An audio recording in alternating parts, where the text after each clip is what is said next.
I mean, the versatility that they bring. Not our individual players are obviously stepping up, but they've got great size. That they spread out on the floor. They've been, competing on the defensive end and, playing different lineups. Playing some small ball five with Banchero playing at the five. I think Jamal's done a great job of just diversifying and making teams have to prepare for a lot. Specifically for Jordan, the shots he's taken this year, about 30% of his shots are less than 10-foot range. Is his shot profile a little over 50% catch and shoots? Is that kind of what you were envisioning for him? Yeah, I think the catch and shoot is something that I think we obviously all saw a lot of. But I think watching him and his ability to put the ball on the floor and kind of get to his spot and shoot that little touch floater, is something that we didn't realize that he had in his game, which has been helpful too because people do close him out so hard. Him being able to put the ball on the floor and get into those spots and be efficient from there is obviously beneficial for us. He really didn't do that much at all with Philly. He did a little bit in his third year in the league, but not really at all the past couple of years. Is that something you just noticed after, I guess, intertwining him into this team, watching him play? Yeah, you want to give guys the freedom to play basketball and try to limit how often you put them in a box. And so in doing that, you give guys confidence and freedom, and then they show you things. I think that there's more to their games, and that's what we're all about is just trying to elevate each individual to be the best they can be within the team and within the system. So every little tool helps everybody. Did Karras practice today? Karras did not practice Did today. Dean practice today? Dean did practice some today, yes.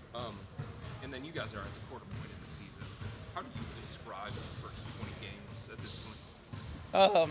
I mean, up and down. Again, I think there's a lot to be said about the why of that. But I think we're still on the hunt for consistency. I think we've shown, really good and positive flashes and shown that we can do it for long periods of time. But I think it's important to realize, each individual player matters in our group. And being able to have those guys on the floor together matters. And obviously we've dealt with some ins and outs that have kind of impacted, where we are at this point. But I think the guys understand what we need to do to be successful and want to do what we need to be successful. So we're just going to continue to get better. Your defense, by metrics, has risen over the last 10 games, but your offense is still kind of where it's been all season long. What's the roadmap to rising offensively the way that you have defensively? I expect us to, because at the end of the day, when you break it down, it comes down to shot making, and we have belief in our guys that are taking the shots that they're going to make those shots.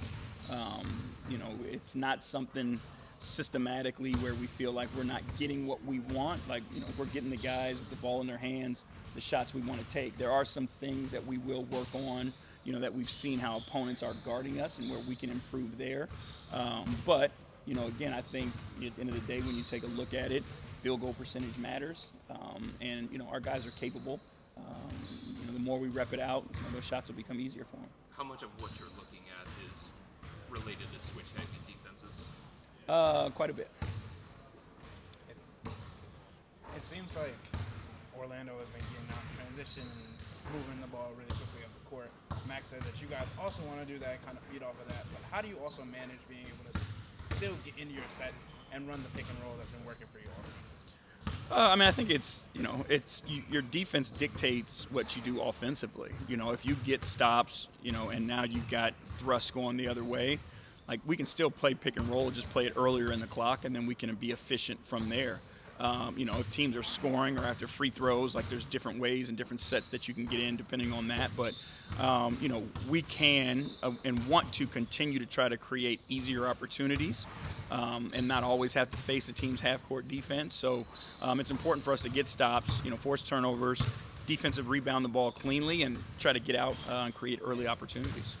Even though he's been away from the team since training camp, have you been in contact with Ricky at all? We've had text conversations, yes. Okay. And just have they been good? Just checking in? Yeah, just checking in, yeah. Okay. And then on the basketball side of things, Jarrett called Isaac's game underrated. I think Do you agree with that sentiment? Just because he kind of is just the unsung hero sometimes on defense. Yeah, I mean, I think Isaac Okoro, in my mind, from like people's perspective on the outside looking in, is really underappreciated because there's so many things that impact winning that just don't go in stat sheets that Isaac does. And, like the way he makes his teammates feel when he does those things, like you can't qualify that, right? You can't put that on a number. So, we know and value Isaac. And, people want to just write him off, but like he impacts winning in a high way. And, again, we have a high level of appreciation for Isaac in his game. And with how hectic the beginning of the year has been for you guys, just the back-to-backs and the roads and home games, is it nice just to have 2 days off to practice, rest, and recover? Yeah, I mean, we were looking forward to this, this time as coaches in particular, so you can kind of use it to clean up the things that you need to clean up, and guys can just kind of find some sort of a rhythm and almost a small reset. Get some rest, sleep in their own bed, all those things that we miss with the in and out and back and forths. So this has definitely been good for us. You've got Orlando twice, Boston twice, Miami, all playoff teams.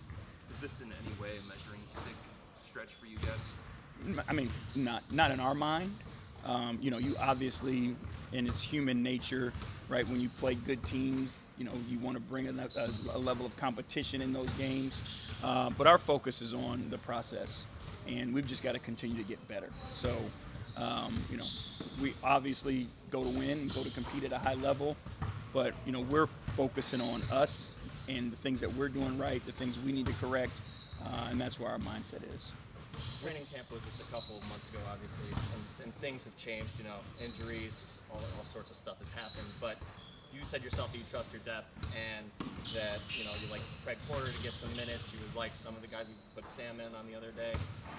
Has there been a difficulty of just trying to get more bodies on the court than you anticipated, or is there anything else working? I mean, the exception of the injuries, obviously, but when you look at it, is we have a lot of really good small players, and trying to find ways where you give guys an opportunity to be successful when you have a lot of those, guys who play those similar positions isn't always easy. And I think through the 82 games, injuries will give you an opportunity to give everybody some chance and some minutes. So instead of putting people in, difficult situations, we're just trying to find ways to get minutes for everyone, but at the same time, give them a chance to do something in a positive way.